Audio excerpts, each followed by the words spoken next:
Welcome to our next episode of Fandom Family Chats. This is a production of Family Fan Clubs on Facebook. You can find us all over Facebook. You can find us all over social media under Fandom Family Chats.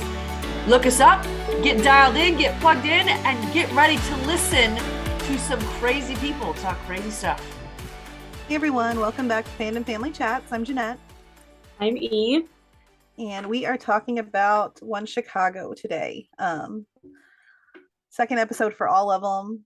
First one we're going to talk about is Ned, of course, because it comes on first. Makes sense. In this episode, I love the title of this episode, so I have to say it out loud here just because I thought when I read the title, I was like, what in the world is the title of this episode? But actually, after you watch it, the title makes sense completely. But it's Caught Between the Wrecking Ball and the Butterfly. Oh, yes, it did end up being quite perfect. Yes. So, but like I want to start off by saying, Will, can the man get a break? Can anything in his life go right? I don't think a break is in the works for Will. I feel like it's just been one thing after another, not just the last couple seasons, but consistently every season he's going through it. It's like, can we just let him be happy and leave him alone and just put someone else through a bunch of stuff? I mean, if you think back, the poor man I don't think he's had one good season where something's like somewhat traumatic. Maybe it's traumatic, maybe that's like a strong word. It's not always traumatic, but like he's bad luck. Like something goes wrong for him every single season. Like maybe this will be his. Maybe we'll get over this and we'll be about good. Halfway through every season, you think things are finally looking up. Yeah. He's going to be fine. And then another thing gets thrown in his face. There's always trouble at work or in his personal life. He can't keep a woman, like, and not from any fault of his own. Like it doesn't work out for him ever. Like they leave, they move, like they go away. Like I don't get it. Yeah, they need to cut the poor man a break because with that building, I was like, dear Lord, he just bought that thing. Mm-hmm. So what was the deal? He had to he had to pay, there was like some kind of fee he had to pay because he wasn't meeting. Well, yeah, the building code. But like he was waiting on insurance to chime in to like get it all fixed. Although I was trying to look this up, and I think I read that when it comes to arson, a lot of times insurance will not cover it. Even if, it wasn't your own doing? You would think that would be the case, but I don't know. And so it's like... That doesn't sound fair. No. I mean, this is a very childish thing to say, but that doesn't seem fair. He didn't do anything wrong here. And then the idea of $700 a day...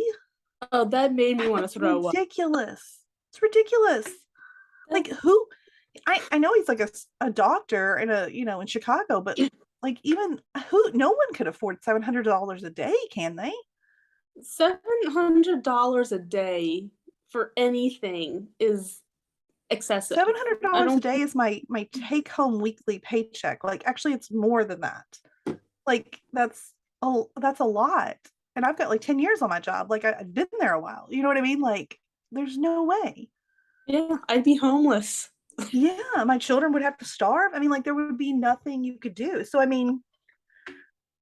will say Hannah kind of irritated me just a little bit because it's like, can you show him just a touch of compassion for the fact that he's struggling with the idea of just tearing this down?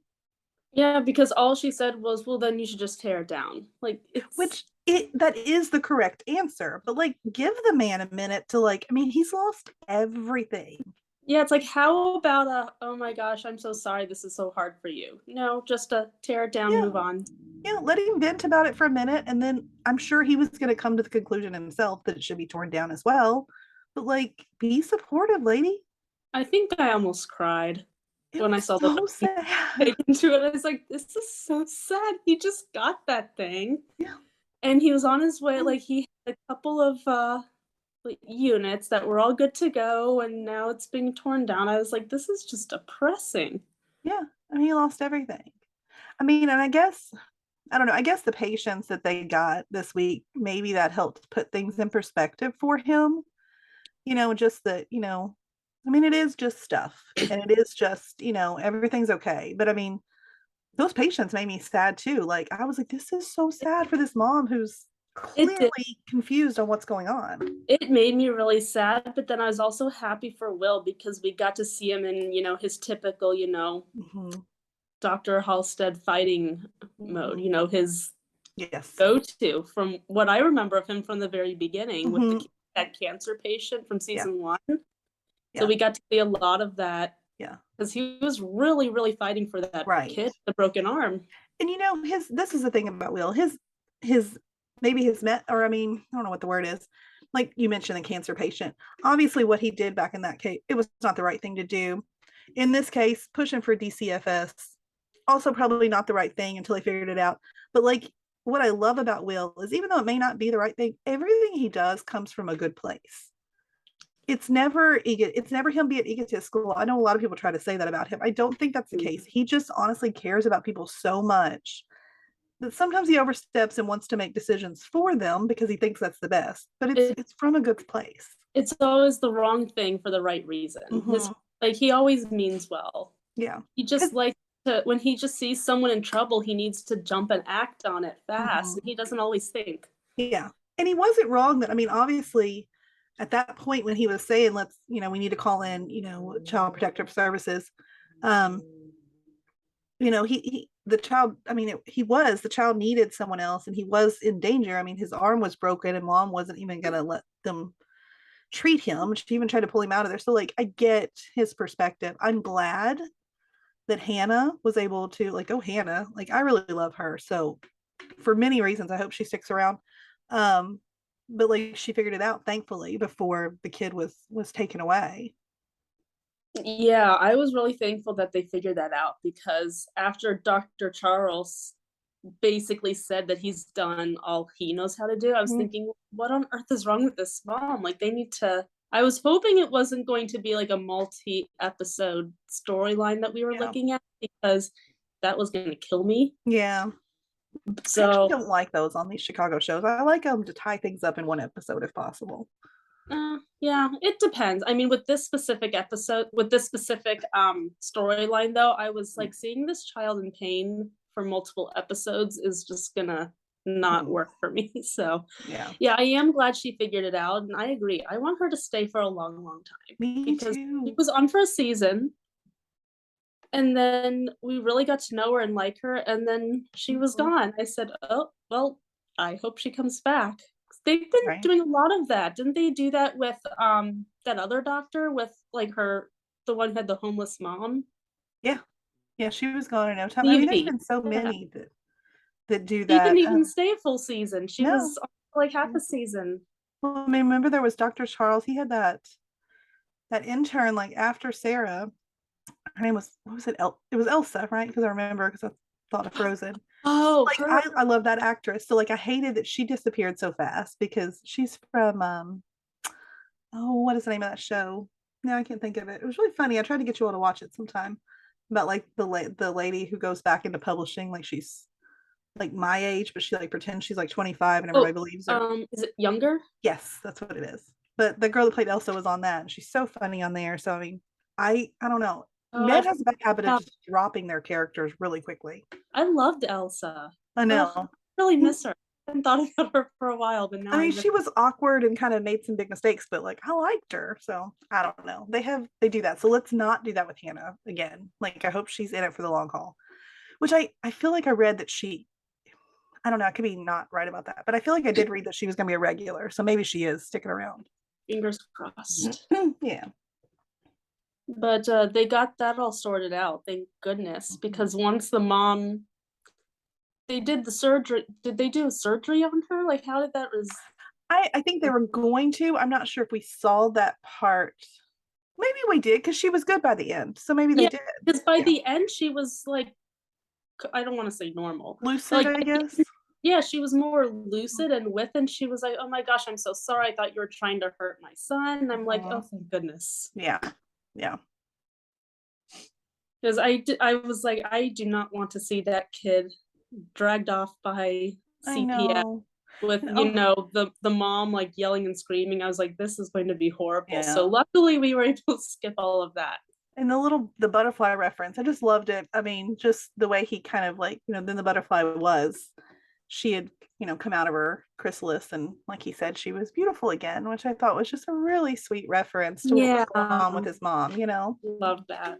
Well, going back to the mom, they had some issues with figuring out what was wrong with her. I know Sam had to fight for her because of that dang supply shortage. Like, is that a thing? I think it is, obviously, because that's going on in the resident too. Yeah, and I know in the resident they're talking about funding being slashed from like medicine and blood education shortage and stuff, Yeah, so I'm like, well, in last season Grey's Anatomy there was the blood shortage too, so it must be like a real thing like happening right now. Yeah, so I'm sitting here thinking, like, how is this a thing? Like, people die without enough blood. Like, I don't understand.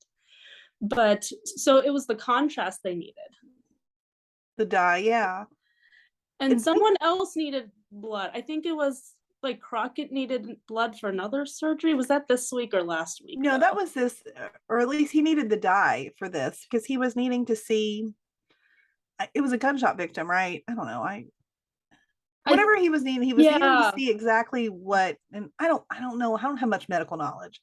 He needed the dye to see like exactly where he needed to work on stuff, I think. Correct? I know that sounds super like it's layman terms for sure. You'd think we'd know more based on the we should sheer number of medical dramas we watch. Yeah, but oh well. But thank God for Dr. Abrams. I love him when he's on screen. He's a jerk. I mean, he is, but in a lovable sort of way. He is. Like, I remember as the first time I saw him, I texted Amanda and I was like, am I not supposed to like Abrams? Because I really, really like him, and I'm not sure if that's okay. Yeah. No, he gives me like AJ Austin vibes from like The Resident, in that he's like arrogant and he's a jerk, but it's because he knows he's good and like he's good at what he does, and he says it like it is. And sometimes you need that. Like in this case, with the worst intern I've ever seen in my life that Crockett's now having to work with. Oh my God. First of all, this kid, you question Crockett, you like kind of interrupt him in the middle of like when they're talking about the victim. He just totally interrupted, took over the conversation. This is like you're attending. Like you can't do that. You know what I'm saying? Like, and then in this, he jumps up. I loved when he started talking about like them needing it. And Dr. Abrams is like, are you an intern? Don't speak unless spoken to. He's like, you're not even in this discussion right now. And I love how nobody even jumped up and told Sam, hey. Everyone just sat there and was like, okay, yep, you need to know your place, he said. Exactly. I mean, maybe that's not the nicest way to say it, but he's not wrong. Like, you're a baby here right now. Like, these people know what they're talking about. I mean, it'd be like adults having a conversation and, the 5-year-old wanting to jump in with their opinions. Your opinions really don't matter right now. Like, adults are trying to make a decision, and that's kind of what was happening there. Like, your job is to learn, not. Yeah. But thankfully, he made me crazy though, because remember he had that other solution. What was it, like nitrogen or CO? I think it was CO2 to somehow or something. And Crockett was like, "Well, that's going." I forget exactly what he said, but he basically said, "Well, that's going to go terribly." And then, lo and behold, it went terribly. And what does this guy say? No one could have foreseen that. I was like, except Crockett did 2 minutes ago. Yeah, he did. Like, you have the nerve to like cool, if you're coming up with innovative, like creative ideas for this, great. Bring it to Crockett. Ask him, what do you think about this? Because if it's a good idea, then he's going to be like, yeah, let's do that. But obviously it wasn't a good idea because there were things that you couldn't see, and it almost killed the guy. And then he had the gall to go make a complaint to HR for, what was it, a hostile work environment? Yes. Or something. It's like, well, I'd be a little hostile too if you were trying to kill my patient. Yeah. Well, of all people, like, Crockett is not someone who's a hostile work environment. He could never make a hostile work environment. He just does not have that in him. Yeah, no, I mean, he's going to obviously call you out when you're wrong because that's what he's supposed to do as your teacher. But he's not. And I mean, Sharon even asked, Sharon knew that. She was like, he had to have done something pretty crazy. Do you want to like file a counter complaint? And I love that Crockett was like, no. And I don't take that as, I mean, I take that as he's going to, I don't think he like likes the guy. I don't think he's like, no, I see something in him. I mean, he might, but I think it's more of like, we're going to see a new Crockett here. And he's like, no, I'm going to fix this myself. I love how he kind of thought about it first. He's like, nope, I'm good. Like, ooh, this is gonna. I'm So kind I'm of excited. interested. I'm excited to see where things go with this guy. I don't even want to learn his name. Like, I'm not gonna take the time because I didn't put it in I the feel notes. like Crockett's gonna kick him out any day now. Yeah, I mean, I didn't put it in there because I was like, I don't really care. He's like the new intern. I don't care to know his name. Yeah, it's fine. Because we did meet other interns, which I liked better than him. Like, I didn't mind the one that came up to Archer, which I thought was funny. And he was like, you know what? Ethan's back. He's going to help you with that. I liked him. I liked. Yeah. I mean, he's obviously green and obviously he's going to need a lot of work. But I think he might be a good one to stick around once, Ethan can help him out. Yeah, so, and luckily Ethan has the potential to be a lot more, fun and likable. So can we, I want to say this already. I mean, April has already had an effect on Ethan. Okay. She was stalling for like 2 minutes in the last episode and I already like him again. Yeah. She has this wonderful effect over Ethan. She's just magic. She's magic. Mm-hmm. I think so too. I mean, I was like, wow, look at him. He's back and he's relaxed and this is great. I mean, it's too bad you didn't go on this mystery vacation with April, which would be kind of fun if we found out that you did, but I think that's just wishful thinking, but that would be fun. Yeah, but I like that intern. I hope we get to see more of him because he genuinely seemed to want to learn. I was a little disappointed with, oh my gosh, I keep getting the names confused. Archer. I still don't understand why they have an Archer and an Asher. It's way too close together. Same show at the same time. It's too confusing. We call them Dean and Hannah instead.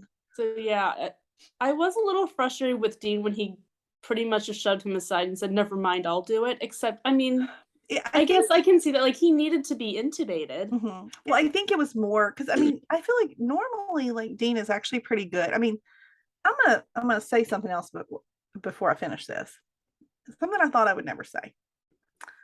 I think I like Dr. Archer. I think I'm getting there. I think I'm starting to like him more now that they're doing the whole storyline with his son, which we're going to get into a little bit later. Yeah. I feel like they're finally giving us something to work with as far as he goes. So yeah. Well, and I think we see him even with this story with the patient that had ALS. I think we get to see more about like who Archer is and that he's not just this grumpy like jerk of a man.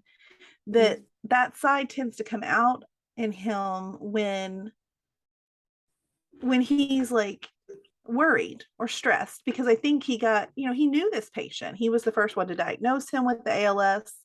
So he cared, I think, which I think that's what I was going to say, that I think that's why he sort of pushed him aside. I think otherwise he might have been a little more patient in letting him have the time to learn it. It was a time sensitive procedure from what I could tell. Yeah. Now, is this a patient that we'd seen in the past? Because it seemed like he and Dean had a history. I thought I would have missed something. No, I don't think so. My guess is it's before Dean came to Gaffney. That maybe he had him, or I mean, I guess it could have been because Ethan didn't seem to know him. So my guess is it happened prior to him coming there to work. He really did not want to be intubated. Yeah. So I'm wondering if we're going to be seeing more of him. Yeah. If this is all going to, bite Ethan and Dean and and how is that going to work out with Dean? I mean, he said he had a DNI, which I didn't know was a thing. By the way, I knew DNRs existed. I didn't know DNIs existed, but I guess they do. He clearly had one. He clearly expressed that he had one, and Dean did it anyways. So I'm not sure, like, legally how that's going to work out. Because I mean, this guy, I mean, I don't know. I feel like that's big. Yeah, because we did have that whole thing with, Will at the very beginning of the series with that DNR cancer patient. Mm-hmm. Yeah. So I don't know. I really feel like I don't think we've seen the end of this patient. I think, Mhm. Dean may be in for a little bit of trouble here. Yeah. Well, I mean, especially since, I feel sorry for the patient because Dean, like he said, it was only he's gonna get him right off of it, and by the end of the episode, he did not get him off that vent. Like he was awake even Yeah. with the tube in. I'm like, this man is gonna be pissed, or he is pissed. He Yeah. looked really bad. And God forbid, like the guy, like what if he does, like he said, he didn't want to die on a vent. What if he does? I feel like that's gonna really affect Dean too, because he's gonna feel awful that he disobeyed his wishes and this happened. So that's kind of sad. But it is going to be, as terrible as that's going to be, it'll be nice to, get another layer to Dean. And I've been wanting, since he came on, I hated him. I did. But I wanted to dive deeper because I love the actor. This is another case of I'm a 90s kid. So like my mom used to watch Wings, and like Steven Weber was on there and we loved him. And then of course, I don't know, he's on The Shining, the like TV movie version that was on in the 90s or whatever. Like I love him. So I've been wanting a reason to dig into Dr. Archer and actually Well, be the able to put him on my storyline, good list. the storyline we have going with his son, I think, is really going to get us there, because Yeah. I'm finally starting to seeing him interact with his son. I'm really starting to, feel a little bad for him. Mhm. Like, it's a rough road he's gonna have to walk as far as repairing his relationship with his son. Mhm. And when they first mentioned the son, I guess last season, I got the impression, I thought it was going to be one of those, like he was just kind of a deadbeat dad who just didn't speak to his son anymore. But now that we see his son was a drug addict and there were obvious reasons for this, it makes me see it differently. He obviously tried everything he could and eventually just had to kind of step back and let the kid have his own path here, even if it was the wrong one. Yeah, but it seems like he's ready to, try fighting again, because wasn't he talking about, getting a better lawyer Mhm. and And everything? I know the kid was resistant to that. He's not a kid. I keep saying kid, but his kid, I guess. I know he was resistant to that at first, but I think they're going to go the route. I think Dean is going to get him a better lawyer, and I think he's going to get out, because otherwise I feel like, why introduce this story if the guy's not going to get out of prison and we're not going to get to see that relationship be built back up.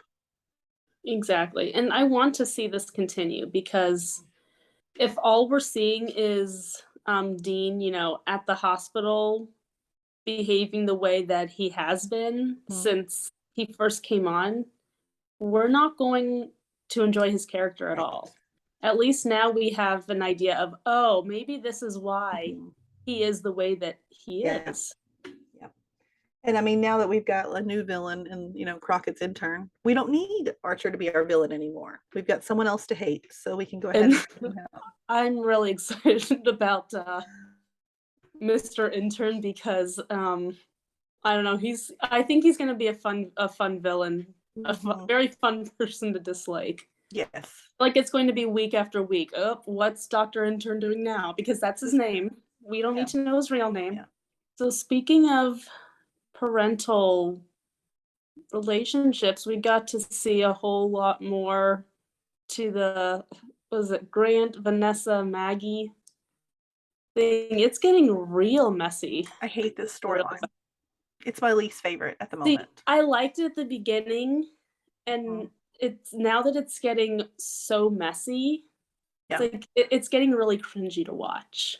Well, first of all, Grant, you bothered me, the fact that you just look, I understand when you have friends and family that work at a hospital. I'm fully aware that you probably get special favors and get bumped up to the front of the line. It's cool, do that. But he just waltzed in there just expecting, to go ahead of all of these other people. And not even like they'd been communicating all these years. Like, they just came back into each other's lives. So let's consider the fact that, not a new friend, but let's, put it there. They're basically new friends. And now you want to jump to the front of the line. It's like, I didn't like that at all. Especially with Maggie. A really crummy position to put Maggie in, because that's her ED. Yeah. And I mean, Vanessa's another story. I mean, like, she's a doctor. I mean, like, she's your daughter. So, I mean, I would have been more okay with him actually approaching her about it than Maggie. Like, Maggie's no one to you. I mean, not now. I mean, maybe at one time she was, but she's not anymore. And so just assume that she's going to help you like that. And she I made didn't it care for very clear. Yeah. We are not having a relationship. I brought you and Vanessa together. That's the relationship. Mm-hmm. I'm not a part of this. We Yeah. are not the three of us are not a we. Yeah. And then, oh my gosh, to find out, I mean, there were so many things I hated. I hated that Vanessa sort of pressured her into lunch. Like, she said no. So, like, just, you don't need her to, like, I mean, you pressured her until Maggie was like, fine, I'll do it.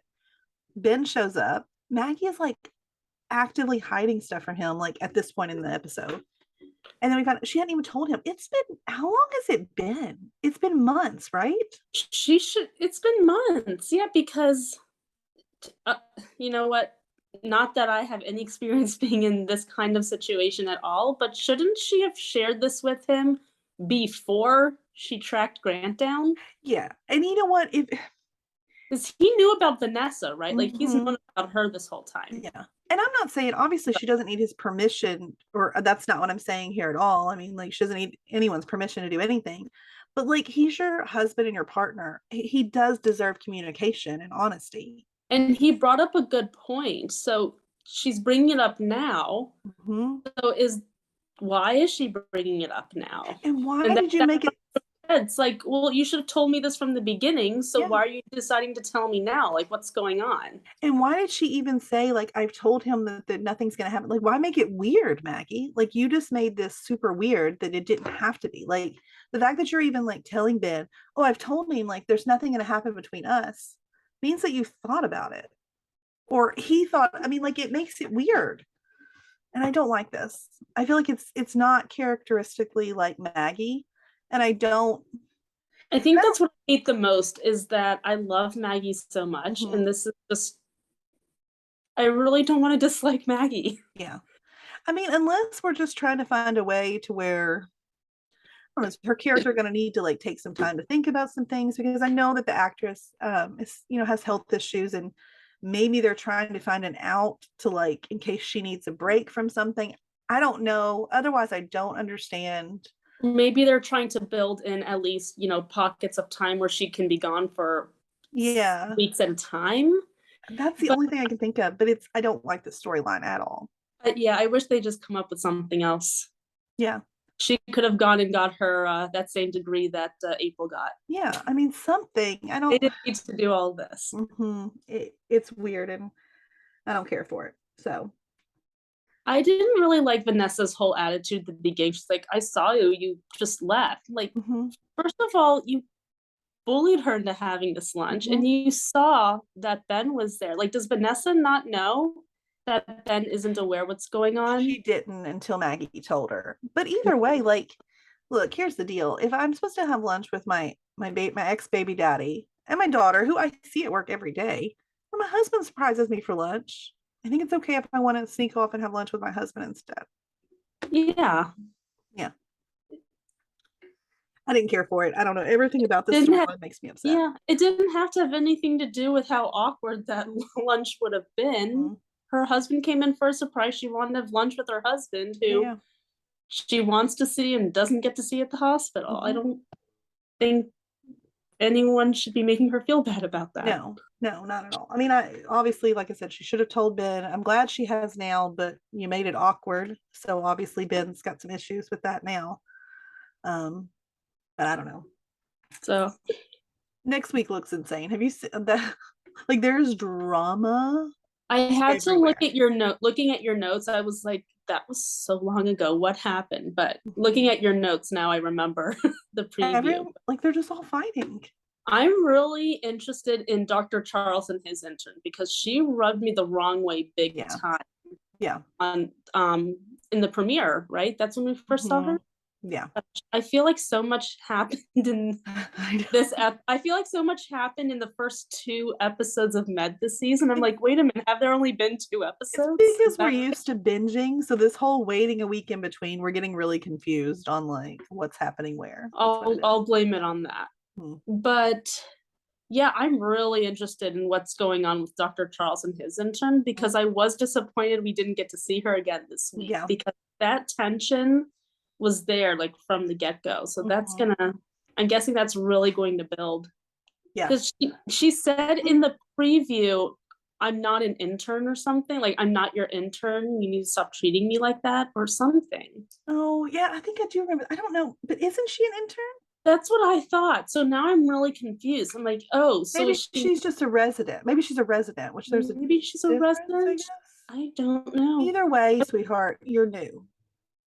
You're new. Dr. Charles has been around for 8 years. Get over Dr. your. Charles is Dr. Charles, so he's gonna. Yeah, no, you need to listen. What Oh, Amanda would be riled up right now if she was here. yeah, Because Dr. I know. Charles is her guy. You can't mess with him. The one that like had me like, well, you know, the Ethan Hannah one doesn't surprise me because I feel like they're both pretty like strong-willed and like they tend to want their way. Obviously I haven't even seen what happens yet, and I'm Team Hannah. Like, I mean, it's just how it is. But I want to know, why is Crockett fighting with Vanessa? That one seems out of left field. Yeah, I was going to ask you about that because I was confused. Can you refresh my memory though? Like, what was their thing in the preview? Like, I don't feel like I remember they were arguing about something. I don't remember exactly what they said. I know it was the tiniest little snippet of like Vanessa sort of, I think it was Vanessa that was kind of like yelling at him about like something. she was saying like, I don't need your help, or like you need, like she was asking him to stop doing something for her. Yeah. And I thought it came off as really weird because they had like, there was this one time, very brief period that she was into him and they dropped it. So that's what worries me, if I'm being honest with you, because like, now that his lady, what was her name? His lady friend. I don't remember. See, the people that don't stick around long enough, I can't remember your names. His lady friend who he his mentor. Yeah. Yeah, I know who you're talking about. I don't remember. She's gone now. Transplant lady. And Crockett, I'm pretty like is one of those characters that, I mean, he was like Dr. Rhodes was. He will not be able to be alone because he's Crockett Marcel. He's not going to be alone for very long. So I'm like, please don't bring that back. That was like a storyline that I forgot about. Like, that was, yeah, I happily forgot about that storyline. I was very glad with how quickly it was dropped. Yeah. But I mean, these fights, I don't have to see them, and I can already tell you, Team Dr. Charles, Team Crockett, Team Hannah. Yep. I've already picked my sides. I don't even know what they're talking about. And I don't even care about being proven right or not. I'm still on their sides. I'm still going to be their side, for sure. Okay, so it's going to be intense next week. I'm excited. Yeah. Oh, so I guess now we can talk about Fire, which Maureen gets to join us for the rest of the episode. Hello, hello. Hello. Did you have your coffee? You're ready to go? I've got my very nice mug of coffee that I haven't even started drinking yet because I knew I wanted to save it for talking Fire PD. Yay. I'm so glad Chicago shows are back on. Me too. I've missed them a lot. I've been rewatching like PD though, because I'm gonna rewatch one. I've been mourning the fact that I have to wait another week for the next episode. Not fun. Yeah, this is my first time ever waiting between episodes. Ever. I caught up to PD and Med at the end of last season, but not much, just like the last few weeks. So all right. So this week though, Stella, she sort of admitted that Bowden might be right about Carver, which I'm glad. I like Carver. So like I'm glad that it's gonna work out. I'm glad they're making us like him, because if they throw another character at us without giving us any kind of backstory and then just take them away, I'm going to be really, really upset. So I'm glad they're kind of giving more to his backstory so we can grow to like him, because now I really like him. I thought actually in the first episode, I thought they're going to make it so we don't like him, because last week when she said that she had talked to Hill, and she didn't say that's how she got the position, but she said that Hill sort of helped her get there. And his response was, that makes sense. I really thought they were going to go a different direction with this character in the second episode, and I'm happy they didn't. We don't need somebody else to hate. And I didn't like what making him that way, giving him that appearance. I didn't like what that did for Stella and Bowden either. Right? Because Bowden, and I, especially like from Bowden, because I know I wasn't on the podcast last week, so part of me really wants to discuss last week's episode because I didn't get to. But like with Bowden coming at Stella for her decisions on that, when he never did that with Casey and he never did that with Severide. It was nice to have that balance out this week, because 51 doesn't get that kind of tension. And that's what we talked about last week too, was how I was like, I really need to know what is so special about this Carver guy that's really putting this tension between Bowden and Stella, because Bowden usually does not push back with his lieutenants that way. So I was like, I knew there had to be something really good about him. I was like, they better make him a real likable guy. Yeah. Otherwise, I'm going to be really mad at Dick Wolf for putting all this tension in 51. So thankfully, they did give us more. Yeah. I think they maybe gave us a little too much of focus on him and like the construction site thing. It just felt very, very intense suddenly. Yeah. And I would have liked a little bit less maybe, but I think that the goal that they were trying to do was get him to orient to 51's way of life. And I think that's what Stella was doing is, this is how we do things at 51. So you know what, if this is what you need and I'm your lieutenant, this is what you got. We're going to get it done. But I think they could have done a little bit less. It seemed very dramatic for me. I mean, I even said in the chat, and I just know that the Chicago shows like to give us our happy couples and then do something to like totally rip it away. And I just feel like there was too much Carver and Stella working together. I hope there's nothing weird that like goes from that, but it just felt, I don't know, it just gave me one of these weird vibes. And I was like, I don't care for it at all. I really hope that they're not gearing toward a direction of putting friction between Stella and Severide, because if that's the direction they're going, I'm going to be weird. I will continue watching, but I will be unhappy. Because the way he just kept looking at her like, why are you doing this for me? Like, I don't know. I just didn't like it. But I think that had more to do with their tensions that were in the academy. And the fact that, she clearly didn't like him in that first episode. So I think it made a difference there. Yeah. It just reminds me of like Severide working with the OFI chick and all the tension that caused. It just feels like the same vibes right there. And I don't care for it. And you see that nothing happened there. Severide was like, no, I'm not interested. It was still troublesome for a minute though. It kind of made Stella act all wonky. And so I don't know. But I don't think that's Severide's character though. Yeah. Even when she was gone and didn't respond to him, he was like, yeah, I don't like this, but I'm not going to make a deal out of it, Yeah. And he was like that with her buddy from, what was it, high school? But even then he was like, he's a bad guy. And it turned out that he was doing something weird. Yeah. So, I mean, I think Severide trusts his gut pretty implicitly. And the fact that they also coded the episode with some Stellaride moments that were nice and sweet and affectionate, and Stella is understanding that Severide's going through something right now, so she being affectionate with him. I love that scene where she says, he's like, I'm fine. She's like, well, yeah, because your wife worked a miracle on you and you're good now. So I think that they're gonna pepper those moments in, because really in a firehouse, it can't be all, especially when they're at work, you can't focus on them. So I think they were trying to get balance a little bit. And I really do think that Stella was oriented to the 51 life. Yeah. Because we've seen every firefighter who's come on has been unprepared for that kind of connection. Yeah. And that, who was it, Violet, who said, man, all you guys even live together? Who was it that said that? It might have been. She's like, don't expect me to move in with any of you. But then she did. Yeah. Who It was might have been that? her. I don't think that was Violet. Violet hasn't lived with anyone. Maybe it was Becky. It wasn't. Oh, I know it's not Becky, but that's Yeah, it what might I have Oh been no, Becky. was it Emily Foster? I might not remember who Emily is. She was the previous med student, and then she left to go back to med school. Oh, yeah. That's who it was. Yep, it was her. Yep, it was Emily. So, I mean, no one is prepared for that kind of relationship in 51. And the best way to do that is to stand by someone when, he's saying, I know this guy, this isn't how he would do it. Something is wrong here. These reports aren't right. There's just something off, for the lieutenant to say, you know what, I trust you. Let's work this out. And it's not like that's the first time that's happened on the show either. Yeah. They routinely do that for each other. Yeah. It's just Because we're not used to a female lieutenant.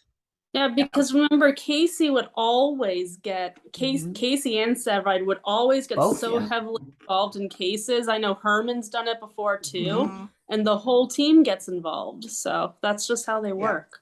And maybe it was also a way to showcase that Stella is a lieutenant. Like, I think because we can kind of forget, oh, Stella, she's a firefighter. But I think we kind of forget that she is a boss. Like she's in charge of something now. And I think that might be also part of what they were doing. Mhm. So I'm not terribly concerned, but I do like him a little bit better this episode. I was unsure of him the first episode, but I liked him this episode. Yeah, me too. I did like in the bar when Stella said, if you are going to lie to me again, there is no place for you on my truck. I like that she said that. I totally disagree. Really? Why? I don't. Because Casey's done the same thing. I'm so glad Amanda's not on here. Of course, she would yell at me right now. It's okay. She'll Sometimes Stella, her attitude, I don't like how it comes across. Oh, I agree with that. Like the way that she said it to him. Like obviously, if he lied about it, I feel like there's something traumatic attached to it. And it was almost like she was like almost trying to threaten him and demand him like open up to her about this. I don't think that's the approach to get it to happen. Mm-hmm. And he didn't care for the way that she did it. Because like it didn't work because he was like, well, we'll just have to not talk about where my scar came from. Mm-hmm. But I think that's kind of why I liked it. Yeah. Was because I do think that you cannot be lying to each other on the truck. You should be saying, I'm not going to talk about this rather than making up something because you have to be able to trust them. Yeah. And we've seen Matt do the same thing. And we've seen several, I don't know if we've really seen Severide do that, but they demand honesty from the people that they're working with. You don't have to talk about it, but you're not going to lie. Yeah. But I don't think, I don't know, because he was approached by Cap and Tony. I think if he had said, I don't want to talk about it, it would have made weird. And everybody in the firehouse would now have been talking about like, oh, why won't he say what happened? Like, I feel like it would have just led to something. So that was his reasoning for it being like house fire in Pilsen. Like, let's just. So I don't know. It seemed too pushy from her, and I didn't like it. True that he didn't lie to her. He did not. He didn't say it to her. So I mean, there is that, which I didn't think about until you just reminded me that she said it. He said it to Cap and Tony, not to her. But I did imagine. Imagine if he had said to Cap, I don't want to talk about this. Everybody would have gotten super weird. Oh, for sure. Yeah. I forgot that scene existed. I actually was trying to remember how she knew it was from a fire in Pilsen. I forgot that. But I do think what I liked about it is because you can't lie to each other. So I like that she made that clear. But now realizing how the situation came in, I think she should have done a little differently. But what I liked about the scene is one, that she said that, but also that he was like, well, then I'm not going to lie, but I'm not going to tell you either. And I like that that's his personality. Yeah. That I'm not going to give in to these cheap things. And I'm not. And I think that with Stella sometimes, because I agree with you completely. I don't always like when she was yelling at Severide about poaching her crew. I think they're trying so hard to make Stella like a girl boss, a stereotypical girl boss, that they make her say these things that her character wouldn't ordinarily say, make her be a little bit more rude than she normally would be, just so she can be like, I'm in charge. It's my rules. And they don't have to do that with Stella, because I think Stella's a great character outside of that. Stella was a great leader before she was made lieutenant. Exactly. So the fact that they're kind of going overboard and making it obvious to us that she's in charge, it's like, we know she's in charge. Yeah. Okay, we watch the show. We know she's in charge. We know she's a lieutenant. Sometimes we forget what happened episode to episode, but we remember that she's a lieutenant. We don't need to have it, rubbed in our faces. Yeah. I mean, it's not just Stella. I mean, like, I hate any time that, like, Severide's done it. Casey did it.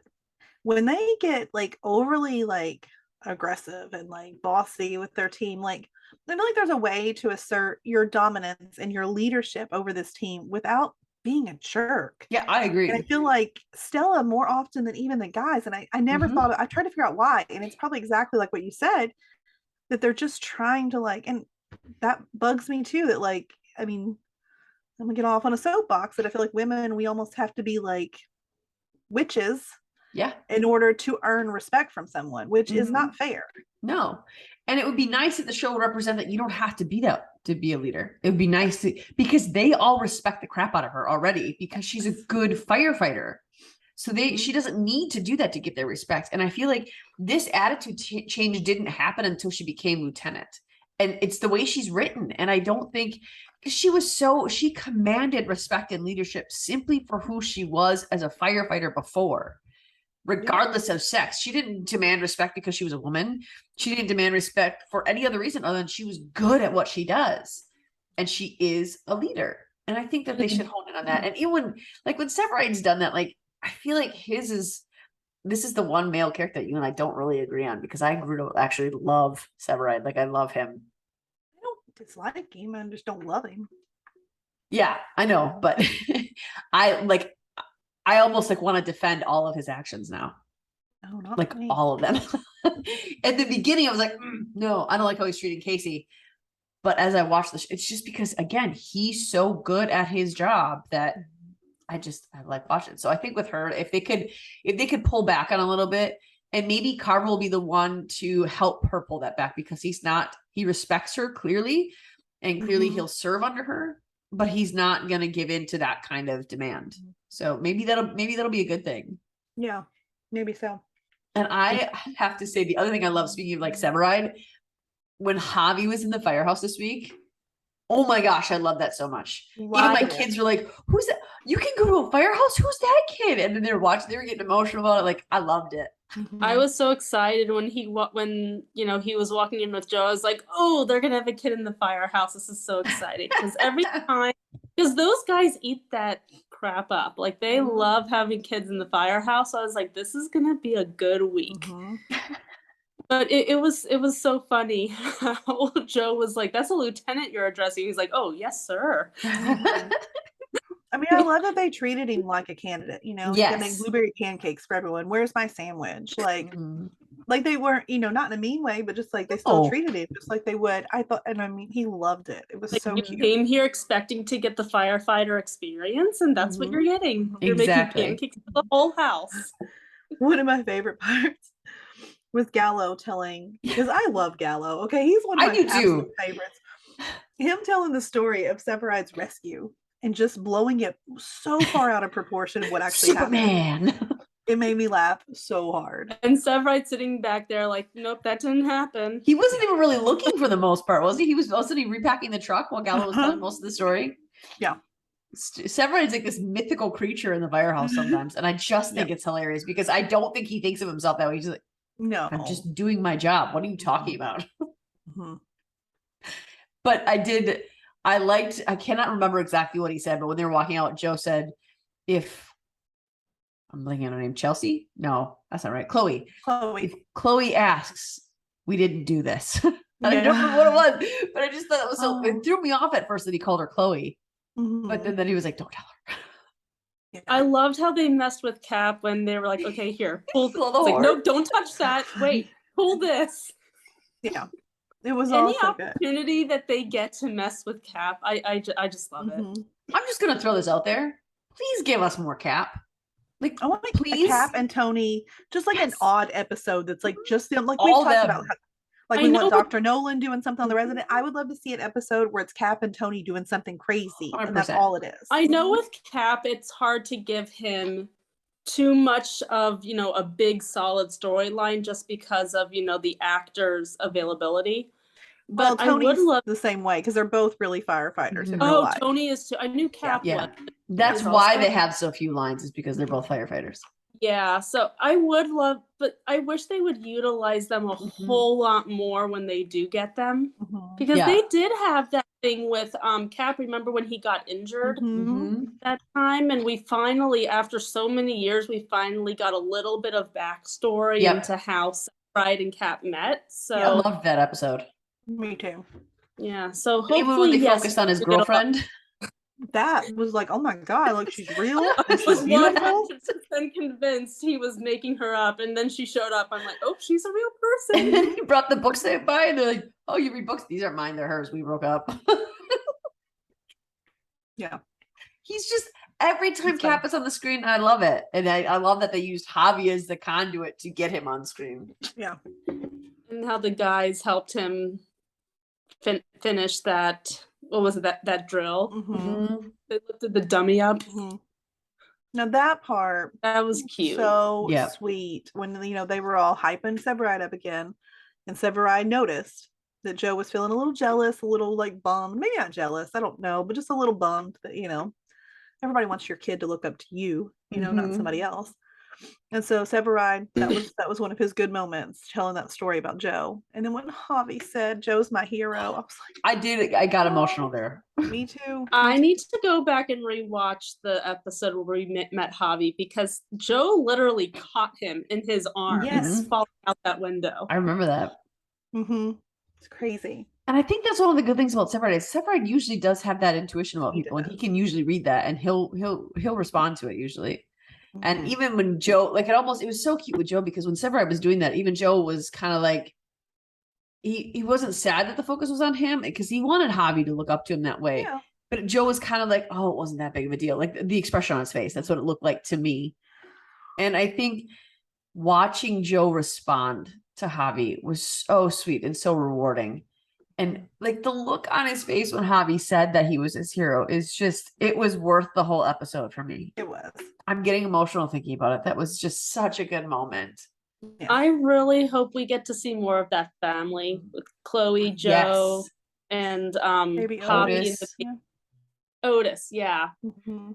I need to see more of that family. That is just like the adorable family. It is. I Yeah. have to see that more. And even when Javi said it, he said it like, well, of course.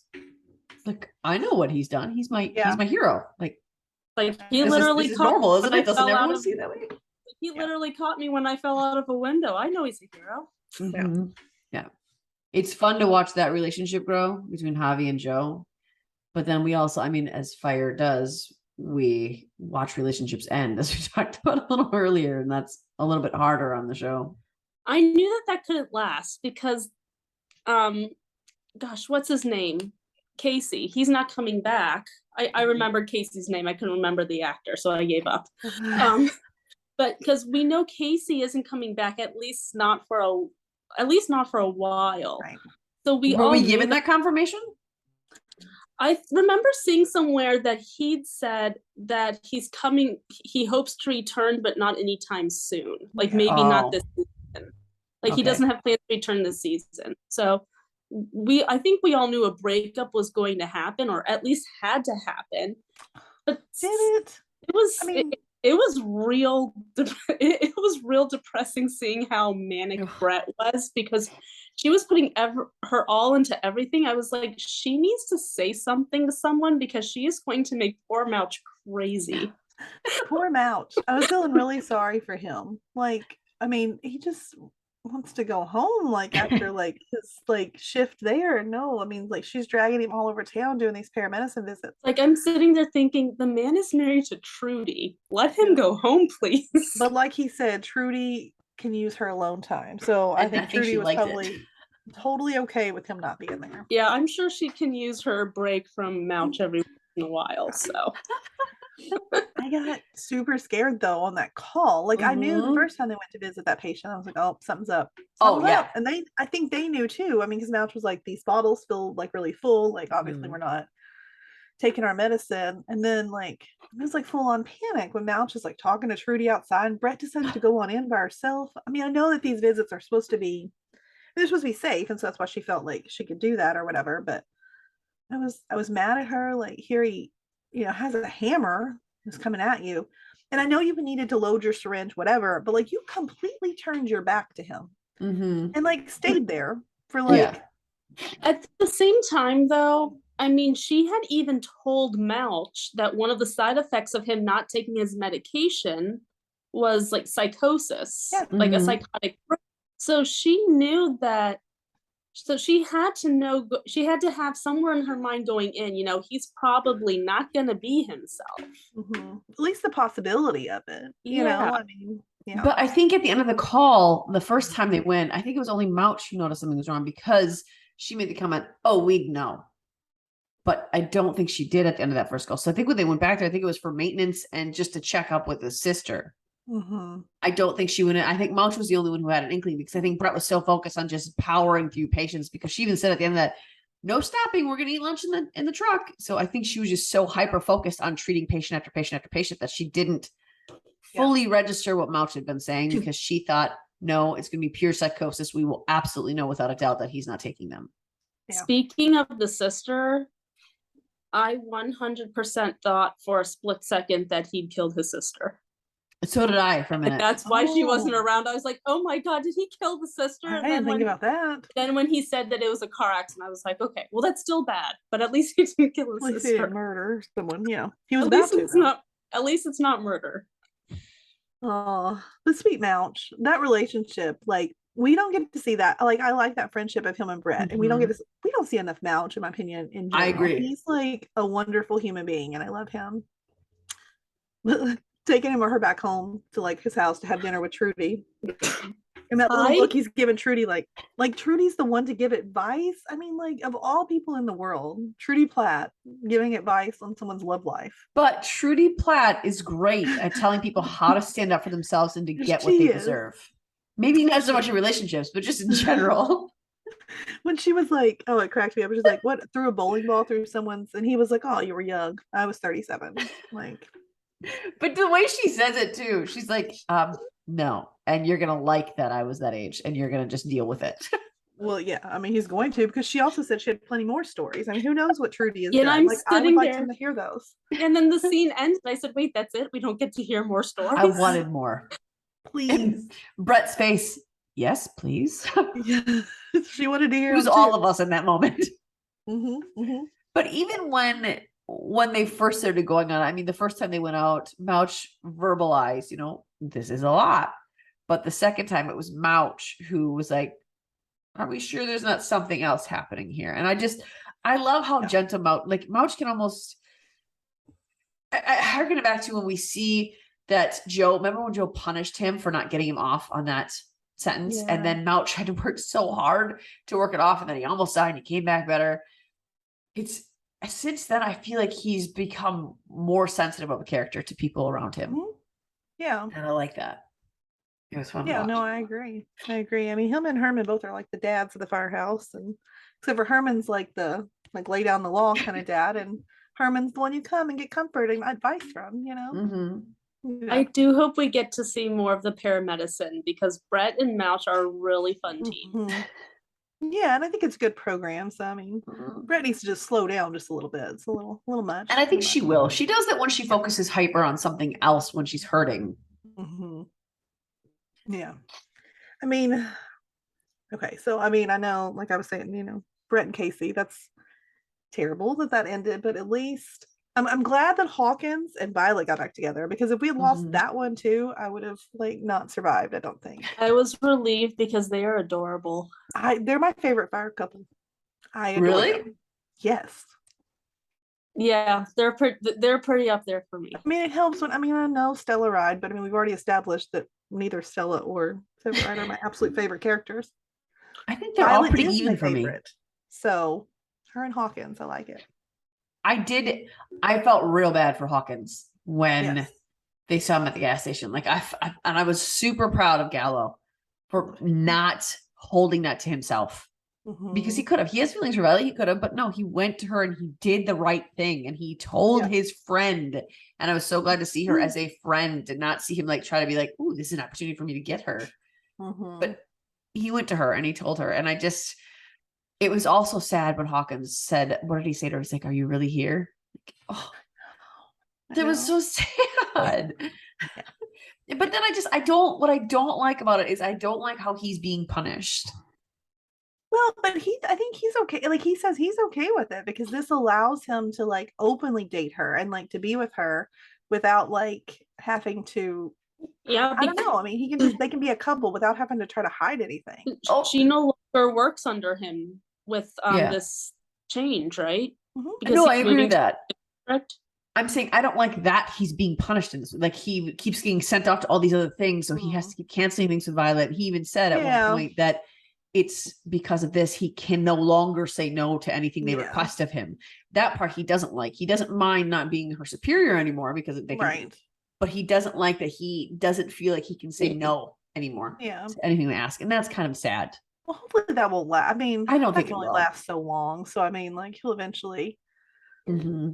Her surprising him. I was like, I love this. Oh, How I cute. loved it. I And I kind of love figured the that was going to happen. Like, you're too early. There, when she's like got a She's little campus. That's what I like about him is that she's like. That's why she's my favorite. She's not overly serious. She's got this goofiness about her that just is so cute, and so Mhm. I think they're And really. she's, I love but it. she's so particular at the same time. Mhm. Like she's silly and she's light, but she's also very almost like I was just reading this book about a scientist who's very particular. Like she's just Yeah. like, no, this is right, this is wrong. And that's kind of how Violet is, but she also has the goofiness.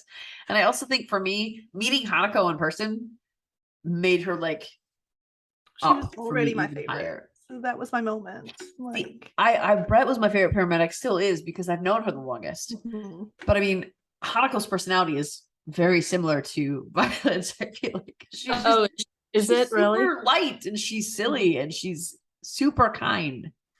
I feel like we should take a moment to tell our listeners about getting to like see yeah. this and Because meet. the reason Jeanette and I were not on the premiere week of Chicago was because we were in Chicago meeting the Chicago fire people. And that was pretty fantastic. We met Taylor Kinney, who's Severide. We met David Eichenberg, who's Herman. And we met Hanako. What is her last name? Greensmith. Hanako. It's the easy That's name. I can't such remember. interesting know. mix of names. Yeah. Hanako Greensmith, who plays Violet. We met all of them. We waved at Cap. We waved at Riggin, or not Riggins, Ritter. And still and You Stella. saw Miranda was Yep. there too. Mhm. Yep. Yep. But David, I mean, the most amazing, like imagine the most amazing person you could possibly meet, and that is David Eigenberg. 100%. He was so sweet. He was, I mean, just to tell the story, as they all came back, he was like, oh, we gotta work now. And they all went over there. And then just like a minute later, we see him walking back to us. He didn't have to walk back to us. He was like, they don't need me right now. He came, he hugged, he hung out, he signed like this birthday board for these girls that were there. He offered them snacks at the snack table. I mean, he was just the best person you could ever meet. Yeah. And when I told him, because it was a hard day for us, the day started off very frustrating. Yes. And so Jeanette and I were very frustrated at the point that we met them. It was after lunch. Mhm. And I've never really cried when I met a celebrity before or someone who is in TV. I've never cried when I met them, interviewed them, nothing. When I met David, I did. And I couldn't stop it if I tried. I didn't mean to, it just came out. But I was telling them because my mastectomy recovery, which was the hardest part of my cancer, bar none, hardest part of my cancer, harder than chemo, was that freaking recovery. It was fire that I watched on repeat over and over and over again. And that was what took me away from what I was going through. And I told him about that. And he spent a little more time talking to me about it. And then when we were walking away, he asked me, he's like, can I give you one more hug? Like, yeah. You can give me all the hugs you want. Yeah. And so it wasn't like, I mean, you could tell it was genuine. Yeah, he was like, very human. Genuinely touched by like hearing that. Mm-hmm. And I mean, to go back to Hanako, I mean, when we met her, I mean, she said, and this blew my mind, I'm like, how humble of a person do you have to be? She said, what's your name? And I said, I'm Jeanette. She said, hi, Jeanette, I'm Hanako, and shook my hand. Jeanette was like, I know who you are. I'm aware. It's like, I see you every week on TV. I know you. Yeah. And she did that with everybody who was standing there. It was just like she was not putting herself on any level above any of us. She was right there with us, introducing herself to us just the same. And I mean, that meant a lot. She was really sweet. She stayed and chatted a long time. And then they were like, Hanako, they need you. She was like, yeah, 1 minute. And then continued to take pictures and talk to the people standing there. Even though they were hollering for her to come back. I mean, she made sure everyone at that corner got their picture, got their hug, got what they needed. She was like, the show can wait. Mm-hmm. So it was really cool. And even Taylor Kinney, like we intercepted him on his way, leaving the snack table back to set. And you could tell that he was just tired. They had been filming all day long. They were there before we got there at what did we get there at 9 a.m.? Yes. He'd been already filming and set up for a long time. And this was almost 5 o'clock in the evening. So he was just so tired. But we said, Taylor, can we get a picture? And he was like, yeah, sure. Mm-hmm. Without no hesitation, took a picture with us. And it was just, so they're just fantastic people. And it makes you like the show a little bit more. I mean, we already loved it, but it made me like it a little bit more than I already did. It's nice to know that the characters we love are played by good people. Yes, 100%. And they were all like that. So it was really good. The cast, like the crew that was there, I mean, they were all super friendly and just I mean, everyone we met was wonderful. Mm-hmm. So it was nice. I am going to give a little shout out to Katie and Amy because Yes. they flew up from North Carolina for one single day to go to the fire filming. And it's Katie's the mom. No, Amy's the mom. daughter. Katie's the daughter. Mhm. Katie's dad, Amy's husband, has cancer. And he was currently he was going through his third round with it. And they needed a break. So they flew down there. And the people from set brought them gifts from Chicago Fire. And it was just, Aww. I get emotional thinking about it. But then there was this woman who we were kind of just like, oh, she's not very nice. She doesn't like us. But the moment she heard that story, she came over and started sharing her story with us. And then another crew guy came over and he was sharing his story with us. And it was just all these people. And they kept saying, go try to see him. Go down there. Go this way. Maybe go this way. So it was just, they're just fantastic people. And so kudos to Chicago Fire for just being upstanding and amazing people. We unfortunately didn't get to meet any of the people from Fire or the crew, but I heard they're also awesome. So yeah, great job. Sorry, I went off on that, but it was really fun. So yeah.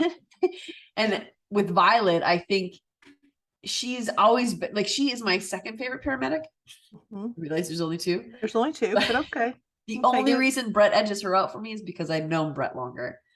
But I do really like the dynamic with Gallo and them and her. So, I mean, you can see that Gallo still visibly likes her. He's still visibly into her, but he's making the right decisions. And I think Gallo's taken a weird turn. Oh, yeah. This week he took a very, very weird turn. I love it though, you guys. I love it so much. We don't typically get this kind of funny situational stuff happening too often on Fire. So it's usually more of a Med thing. Oh, really? I mean, this kind of stuff tends to happen a little bit on Med, but like on Fire, I'm like, ooh, I'm all about this. Let's continue this, please. Well, I mean, and I mean, Gallo just cracks me up anyways with his whole like, I mean, I have to admit, we were saying we hoped he just got, because I am totally, and it's Hakami is what we call like Hanako and Hawkins, in case you all didn't know their shit name. It's what something to do with her last name. Her last name is something, but yeah, Hakami is their ship name. Okay. So I love Hakami, but I love Gallo. So like I've been saying, okay, Gallo just needs someone else because I need him just to find someone. He's adorable and he's funny, and I love everything about him. Wasn't quite expecting, the opening scene of like, I thought we just get to see something grow, but no, he's jumping headfirst into some sort of relationship, if that's what you call it. I love that when he went to talk to Ritter. This is why they're my favorite friends on the group. He was like, so what about you and that guy, and he's like, yeah, that was like a month ago. He's like, every time you want to talk about your relationships, you try to talk about mine. Just get on with it. So funny. And I mean, Ritter, just, well, you might as well just have some, basically just tell him, just have some fun, like whatever, which cool. I think good advice. Like, maybe this is what you need, because you can't be lurking around, like staring at like Violet and Hawkins whenever they're together. So figure it out. When we found out who his new hookup was, I laughed out loud. No, as soon as Herman said that his niece was coming, I said, oh no. Me too. I was who like, the heck is this? I was like, who in the heck is this niece? And she walks in. I'm like, I knew it. Ritter's face was my face, though. He's just like, that was my favorite, was Ritter. Mm-hmm. See, no, when I was watching Chicago Fire, we were doing other things in our living room while it was on, but I had it on and I was watching it live, so I couldn't rewind it or anything. And I missed who she was. Like, I missed what Herman said. I vaguely saw her from the beginning of the episode, but I was also like, I think I missed the first 5 minutes of the episode. So I was like, I don't understand what this is, but I realized by Ritter's face, something was happening. And then I rewatched it. I was like, oh, yeah. Do you think they might be something of permanence because she's Herman's niece? Do you think they'll try to get her on the show? I hope so. Now, I think Herman is going to flip a lid, but I think Herman will he definitely will. We know Herman, though, just like Joe was with that girl that Gallo was the other one hooked up with her, too. That's right. I forgot about that. But I think, after a minute, you will realize, Gallo is, if you want somebody, he's going to treat her good as long as, right now it's just a hookup, because I think she's cool with that too. He's a good guy. So I think eventually, I'm hoping anyways, she does stay and that Herman realizes, it'll be all right. But I think he's going to flip out for a while. But next week, I don't know, none of these Chicago trailers for next week I feel like gave us a whole lot. But basically it looks like one of those episodes that we're going to be on the edge of our seats.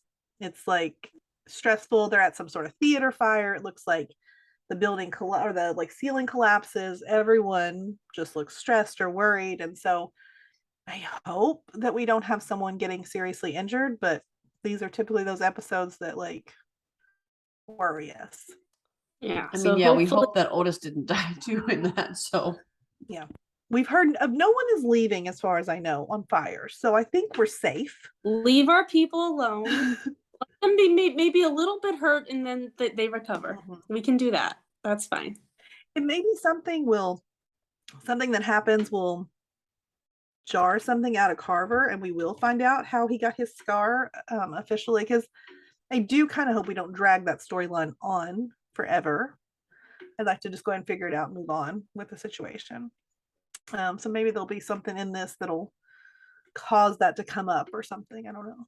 fire is going to be really intense next week. I think it's going to be good. It's never good when there's a Mayday call, but it's also, we're going to dive into PD because there's some things happening there that are also stressful.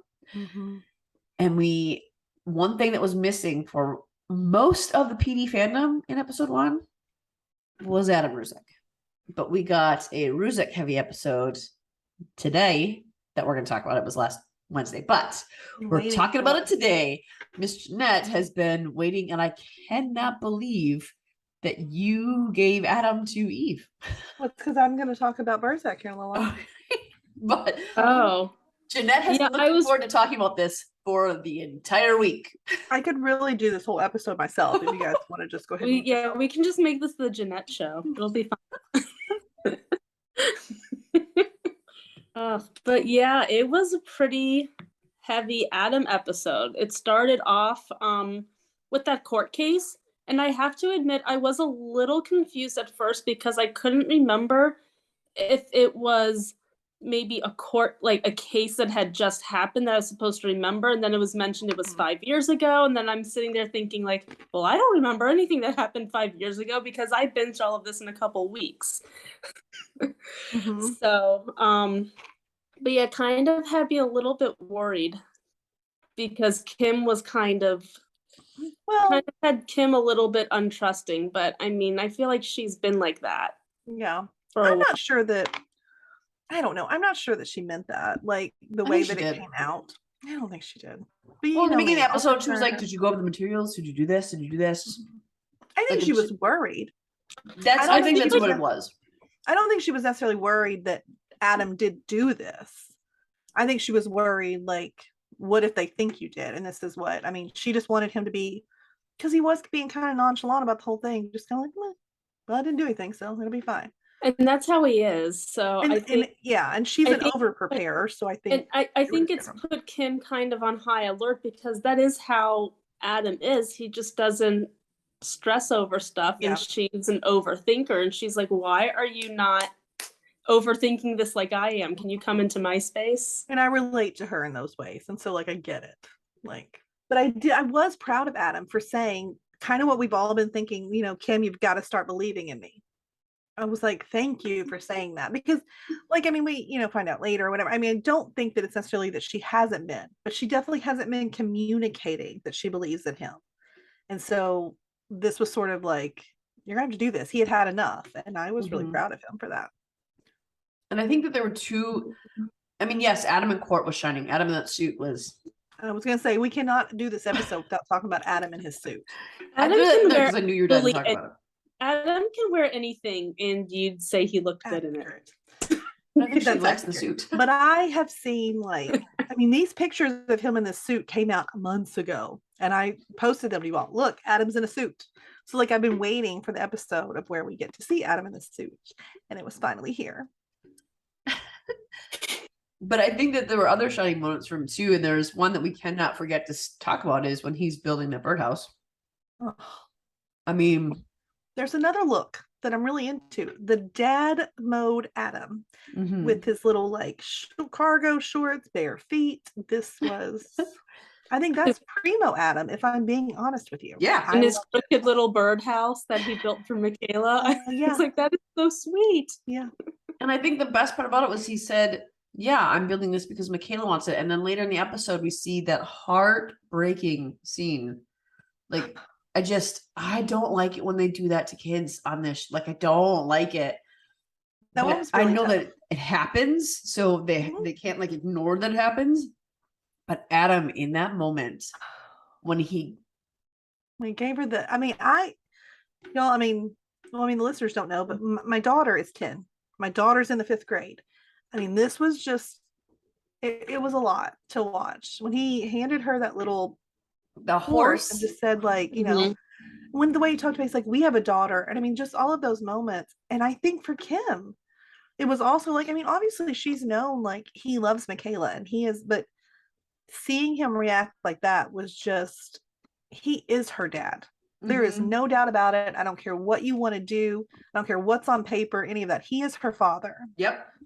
And as heartbreaking as that was, it was a scene that really pushed them forward in this episode. Yeah, it needed to happen, unfortunately. Yeah. Yeah. And you can see how him being a dad has changed him. I'm gonna wipe away my tears. You can see how being a dad has changed him in so many different ways, even like right down to the interrogation room, because he used to be a little bit more like Voight, very hot-headed when he's passionate. And like something like this is something Adam is passionate about. A child was killed. That triggers everybody on that team every time. Yeah. Every time. Yeah. And he tended to be a lot more hot-headed. And even when he was in the stand and like, are there any other unlawful entries in these complaints? I want to be like, yes. Yeah, when he Pretty said sure no, he's done that. I was like, pretty sure. Yeah. Yeah. So that's what he was. And I think that being the father has made him more cautious because he recognizes how much he has to be there for Michaela. So when he's in that interrogation room with that woman, I was impressed. And you could even see how Kim was watching him. I was impressed at how he handled that situation. He didn't fly off the handle. No, he didn't. I mean, he was firm and but I mean, he did not do anything that he should have done. And he got results, you know. I mean, he finally did get her to talk and get her to admit what was going on. And honestly, his approach is probably a lot more effective than what he would have done in the past and what, Voight would do now. Yes. That's true. That's true.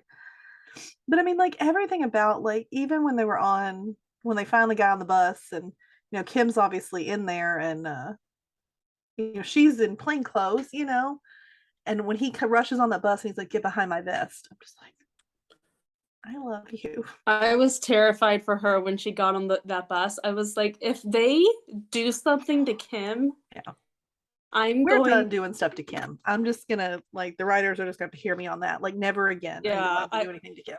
Yeah, I was like, someone at that writing team needs to be fired if they let something happen to Kim again. No, she gets to live a happy life forever from now on. And as far as I'm out concerned. of all the things that poor woman has been through, it's like, leave her alone. It's like, don't let anything bad happen to this woman. Yeah, please. But nothing terrible did happen to Kim. She was fine, and we got Jeanette's wish. Or it looks like we're going to. It looks like we're headed that way. I think this is it, y'all. And I think I've said this before this episode.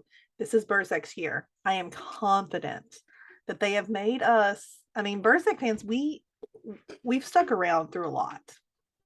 And we're still here for it. So I think now it's time to reward us. I mean, we're losing, Upstead. So, like, Burzek needs to happen. Like, full on. And I'm not talking just happy family. I'm talking like kissing. We need to have full on Burzek. I need a kiss soon. And if it's not too much to ask, I really would like a wedding by the season finale.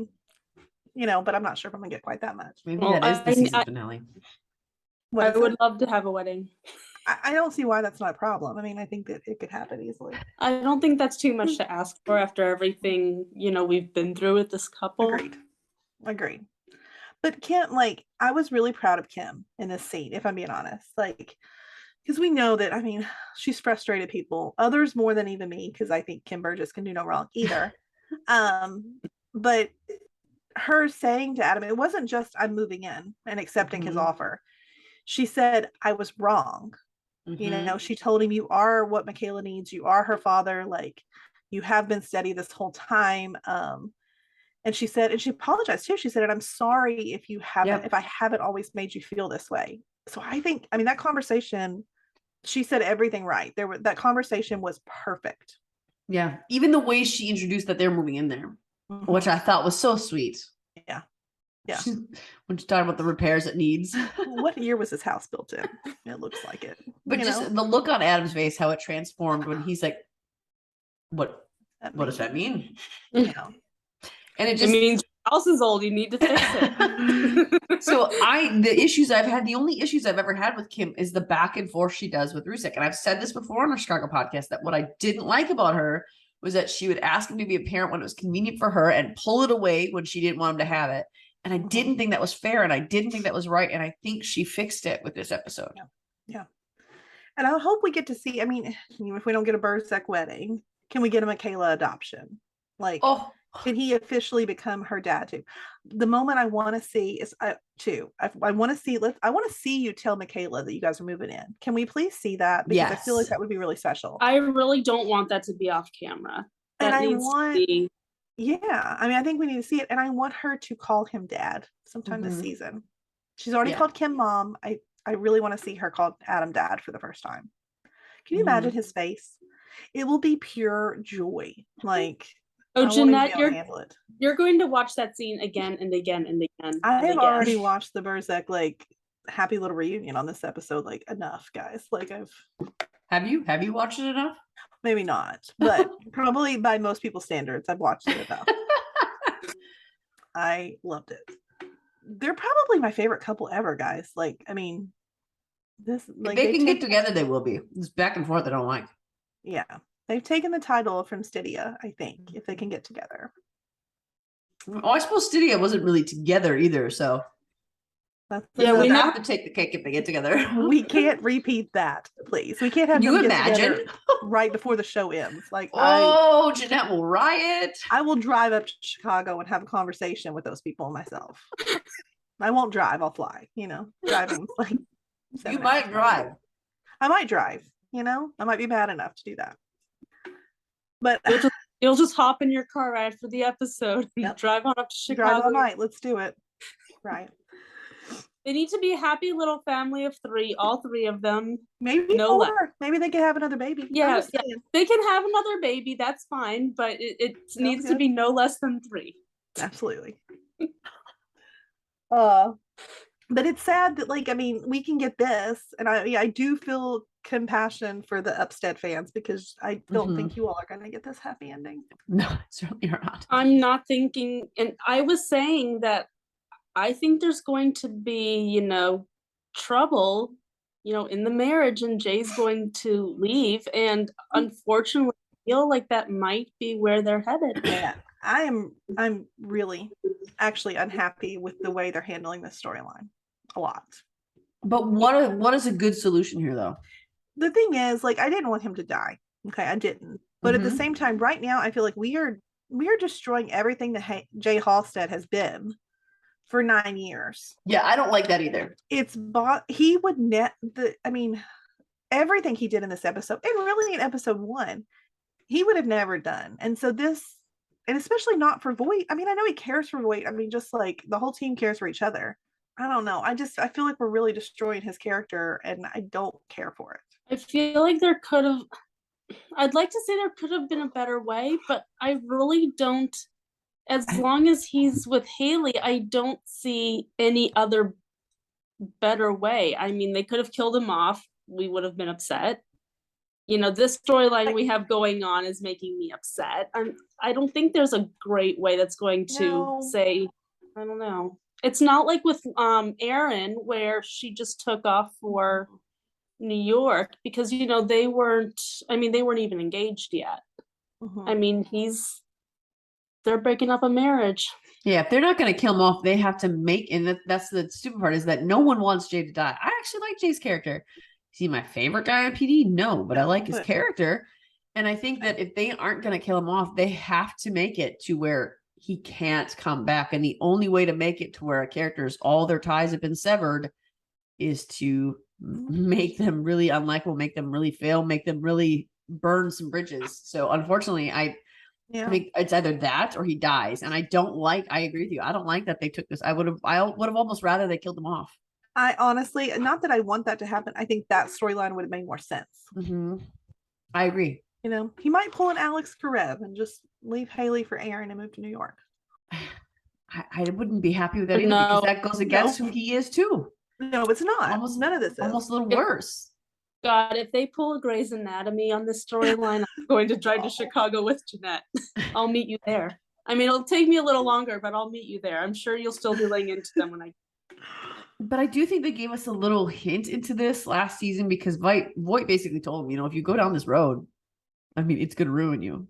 He told Haley the same thing. And Jay even said, well, I had to lie for you, so now this is where I'm at. But I did like that Voight said to him, you are not my keeper. Stop. He implored them to stop, but he won't stop. And I do think that Haley did this last season too, or Jay did this last season too, where they don't trust Voight, so then they override him in the field. But that screws things up. If you do not trust your leader, you cannot screw over the mission because you don't trust him. You need to fix the problem so you're not jeopardizing everything in the field. My issue is, though, that like in this episode, Jay's not overriding him. I mean, if you think about Haley like at the did. motel, I mean, at the motel though, they've got a key. And even Kim, like you see Kim's face too. Kim and Haley both are like, what are you all doing? This is not okay. And I don't know, it's just so out of character for Jay that I really hate it. Even when the overriding, I was talking about, Haley did that when she burst into that drug den, and what was like, that was your call to make. That was what I was talking about. But the other point when Jay is when they were in the abandoned mall and Jay had that dealer and they all say, that's enough. Stop. He assaulted a police officer. He shoved your boss. He didn't really. It was too much. I mean, Voight has to be the one pulling you back, that's a problem. Voight should have to be the one pulled back, because that's the natural order of things. And that's what I thought Jay was supposed to be. Jay was supposed to be not his keeper, but keeping him in line. Like, listen, we're in this together now. So I'm going to be the voice of reason. You're going to be Voight, but I'm going to pull you back when I need to pull you back. And it seems like the opposite is happening now. Like, I didn't even have a problem so much with him sneaking out with Voight early to go have stitches. Like, okay, I understand. Whatever. He blew off dinner with Haley to go meet Hank for a drink. That did not sit well with me at all. I mean, she doesn't deserve for what? That. Just to keep an eye on him so he didn't patrol an area? I mean, was he spending too much time in that area? Yes, he was. Was he focusing too hardcore on something? Yes, he was. Was he actually doing something that he needed to have a constant babysitter? No. Nope. He was patrolling an area. He was spending all of his time doing police work instead of being a normal human being. But it didn't require, because even then it would be different if he was like, you know what, Haley, I really think Hank needs somebody so he doesn't go off the rails. But he didn't. He lied to Haley and said, I'm doing paperwork still, be home soon. Yep. You're not protecting her at that point. I get with the stitches thing, you didn't want to tell her because you didn't want her to get involved in, faking that. But this wouldn't have gotten her in trouble at all. Why lie to her about it? I know. And then in the preview for next week, there's a lot of tears. And Jay, it's the preview starts off with Jay saying, I'm here to tell the truth. Like, yeah, oh, you are? It was a very dark preview, if that makes any sense. Like, it did not make me excited about next week at all. I just think they're all over the place with Jay's character. Yeah. They're really putting his character through the ringer this season, and it's only been 2 episodes so far. And next week is his, I guess this is next week is his very last episode. So he's gone one way or another next week. Yeah. Which is why it concerns me that Hank is on his knees crying at some point in the preview. Like, oh, to make Hank cry is a big deal. I'm getting really anxious. So, but maybe they will kill him. But my problem here is that if they kill off his character next week, we've had 2.5, maybe next week's full episode with Jay being different than Jay. So kill him off when he's still a good cop. Don't kill him off when he's going off the rails. Don't do that. Either pull him off the rails and take him off the show, or make him the way he was and then kill him off. I feel like I wish I had the article, but I didn't read the article myself, but I read that someone mentioned an article where Nick Gelfus, which is Will, I think he spilled the beans that we are not killing Jay. So we're just gonna ruin him. Well, what's he gonna do? I mean, is he gonna like move just to move? Maybe he's gonna, I mean, another possibility would be to re-enlist. I mean, at least that would seem better than I don't know. Nothing really sounds good. I feel like, and here's the thing, I don't know if you all have heard these rumors. I mean, I do know for like I heard people talk about that the blonde on SVU. I don't watch SVU, but she's, come and help the team every once in a while. She was let go because apparently NBC is needing to make a bunch of budget cuts. So she was let go from SVU, and apparently, not like her choice to leave, was fired. So a lot of people are speculating that they're having to make budget cuts to the One Chicago shows. But that bugs me too, because it's like, if that's the case, then why are you bringing on why are you bringing on Carver on Fire? Why are we bringing on, as much as I love Benjamin, and I like Torres's character, we don't need to bring him on. I understand that Jesse probably makes more than a lot of these people, so I'm sure he is a higher paid, and I don't know. I mean, because it's not been said if this is his decision or if he was forced out. I don't know. I would rather have the OG people. Yeah. We've grown attached to these people. We don't Yeah. want to lose them just because you want to cut them off. That's not why we want to lose these people. Yeah. And I think they're doing him a disservice, because if that's true that they're not going to kill him off, then from that preview, I don't think he's going to enlist. I think it almost seems like maybe what they're going to go is what happened with that Roy guy was just too much for him, and it was too heavy of a burden to carry. So he's going to spill it on Haley and Voight and then duck and run. If that's how terrible, I know, but if that's how terrible they started his character off, then that's how they're going to finish him off, which is going to just completely destroy everything that Jay built, because that is not who Jay is supposed to be. No. I mean, I could see him leaving before he would spill the beans on anyone. That's not who he is, Yeah, at this point, I don't think there is any way to write him off that we're going to not be unhappy with. So, but if he's telling the truth about something, that's what it is. I'm just anxious to know what happens, because I did not like the look of that preview. So that one line though that Jay says of one bad act doesn't make you a bad person. I want to know who he's saying that to. Is he saying that to Haley as a way to make her feel better before he's gone? I mean, obviously he's not saying it to Hank, because Hank's committed many more bad acts than just one. But I mean, I wonder what that means. But I mean, that was a powerful, that stood out to me in the preview. That was a really powerful line. I really think that's where they're going, because he's got to burn every bridge to leave Haley. So I think that's where they're going. Well, if they're not going to have him back on the show, they're going to take away all of our hope. So they're going to completely burn every bridge. So I think that next week is going to be hard all around. I think we have a scary fire episode that looks traumatic. And I mean, do they really have to have all the really hard episodes in one night? Can we just make one of them a little lighter? But it seems like all of them are going to be hard next week. So tune in Wednesdays to watch Chicago Med, Chicago Fire, Chicago PD in that order, starting at 8/7 Central. Right? That's right. Because Fire starts at 8 Central, PD starts at 9 Central. So starting at 8/7 Central, tune into Med first, follow the rest. And you will see our Fox Night coming out on Sunday, where we're talking about The Resident 911.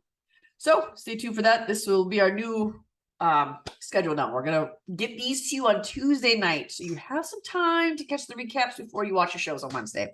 So if you have any questions, we'd love to hear from you. Feel free to email us or check out our Facebook groups. Go ahead over there and make sure to subscribe. We've got some contests going in some of our groups for subscribing to our channel. Subscribe on YouTube or on Podbean, and we'll see you in a week. Bye, guys. Bye. Loving our content? Subscribe to our YouTube channel, and don't forget to share our podcast with your family and friends. We want to continue the conversation with you. You can find us on Instagram, Twitter, or TikTok under Fandom Family Chats, or one of our ever-growing Facebook groups by searching Family Fan Club. We've also launched a website, Family Fan Club 2021 at wixsite.com. You can email us there and keep checking it for announcements and merch coming soon. And of course, be sure to tune in every week for new episodes discussing all your favorite shows.